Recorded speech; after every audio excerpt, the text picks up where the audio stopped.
Good morning students, how are you all? I hope you all are good. So students, in today's video we are going to continue our word problems 7, 8, 9, 10 from question, exercise 4.5. In this word problem, Rani had dash stamps, Rani के पास इतने stamps हैं. She gave dash stamps to Kiran, उसने इतने stamps जो हैं वो किरण को दे दिए हैं. सुधा गेव डैश स्टैम्प्स टू रानी, सुधा ने क्या किया है, सुधा ने इतने स्टैम्प्स उसको रानी को वापस कर दिए हैं, मतलब और दे दिए हैं, वापस नहीं किए और दे दिए. How many stamps does Rani have now. तो अब आप इसे सॉल्व कैसे करेंगे.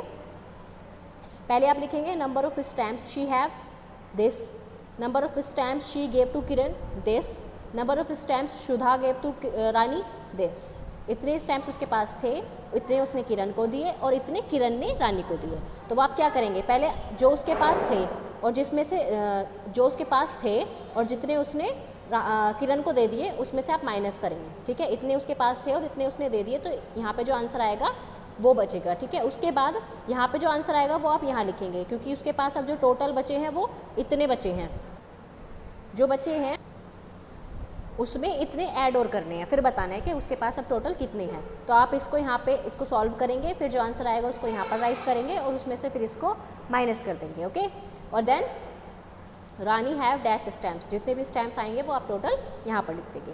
Now move on to the next question. I school had dash students in all, out of them were boys.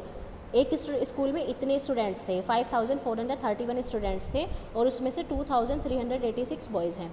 On Monday, Monday को only 2821 girls attend the school, और Monday को जो है सिर्फ इतनी गर्ल्स ने स्कूल अटेंड किया. तो अब आपको बताना है कि मंडे के दिन कितनी गर्ल्स एब्सेंट थी. अब इसमें हमें गर्ल्स के बारे में तो बताया ही नहीं है, तो वो कैसे करेंगे. पहले आप यहाँ पे लिखेंगे कि टोटल स्टूडेंट्स कितने हैं, इतने हैं, उसमें से बॉयज़ कितने हैं, वो इतने हैं. नंबर ऑफ़ गर्ल्स हमें पता करना है पहले, उसी के बाद तो हम बताएंगे कि कितनी गर्ल्स एब्सेंट थी. तो आप क्या करेंगे, टोटल स्टूडेंट्स में से बॉयज़ वाले जितने भी बॉयज़ हैं माइनस कर देंगे उसको, यहाँ पे आंसर आ जाएगा. ओके, फिर वो आंसर हो जाएगा so there are dash girls in school. ठीक है, यहाँ पे आप लिखेंगे डैश गर्ल्स इन स्कूल. ठीक है, ये स्कूल में इतनी गर्ल्स हो जाएंगी जो इसमें से माइनस करके आएगा. अब number of girls present on Monday, तो मंडे को इतनी गर्ल्स प्रेजेंट थी. अब आपको बताना है एब्सेंट कितनी थी. तो आप क्या करेंगे, टोटल गर्ल्स जितनी निकली थी उसमें से इसको माइनस कर देंगे. यहाँ पे आप वो लिखेंगे जो टोटल गर्ल्स का नंबर आया है, उसमें से फिर जितनी गर्ल्स प्रेजेंट थी उसको माइनस कर देंगे. Then your answer will come. ठीक है, so the dash girls are were absent on Monday. तो इतनी गर्ल्स जो हो जाएंगी, जो आंसर आएगा वो क्या हो जाएंगी, एब्सेंट हो जाएंगी मंडे को. Okay, now move on to the next question. Next question is in a theatre there are dash seats. 4940 seats हैं एक थिएटर में, 2090 आर ऑक्यूपाइड. 2090 जो सीट्स हैं वो ऑक्यूपाइड है, मतलब वो ले रखी हैं किसी ने. ठीक है, हाउ मेनी सीट्स वो आर वैकेंट, तो कितनी सीट्स अब खाली हैं. एक थिएटर है उसके अंदर इतनी सीट्स ऑक्यूपाइड हैं, इतनी सीट्स बुक हो चुकी हैं पहले ही. अब आपको बताना है टोटल अब खाली कितनी है.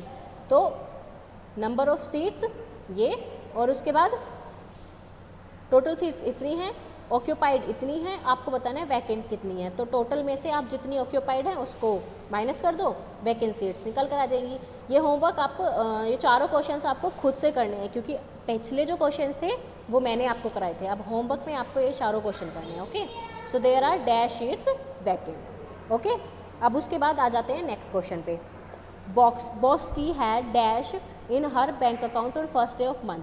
मंथ के पहले दिन बॉस की नाम की एक लड़की है, उसके अकाउंट में 7986 रुपीज़ थे. फिर she deposit rupees 2500 on fourth day and withdraw rupees 4600 on the last day of the month.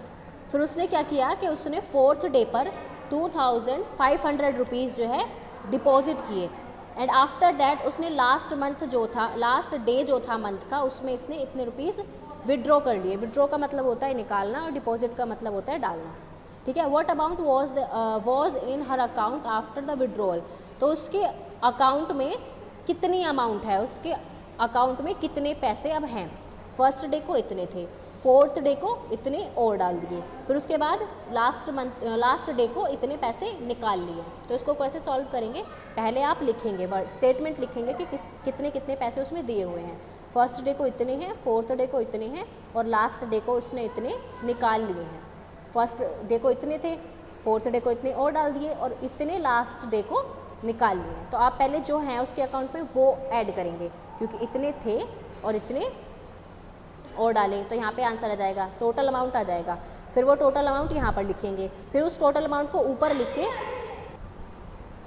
उसमें से आप क्या करेंगे, जो अमाउंट यहाँ पर टोटल आया है उसमें से आप 4600 रुपीज़ माइनस करेंगे। माइनस क्यों करेंगे, क्योंकि उसने लास्ट डे जो था मंथ का उसमें वो पैसे निकाल लिए थे। तो आपको बताना होगा कि अब उसके अकाउंट में कितने पैसे हैं। So there was rupees dash in her account after the withdrawal. अब आपको बताना है, आपने फिर यहाँ पे बताएंगे आप, आंसर जो आ जाएगा वो होगा कि उसके अकाउंट में अब विड्रॉल के बाद, पैसे निकालने के बाद टोटल कितना अमाउंट बचा है। Okay, save as it is करना है आपको। आप स्क्रीनशॉट्स भी ले सकते हैं। Okay, thank you and have a nice day.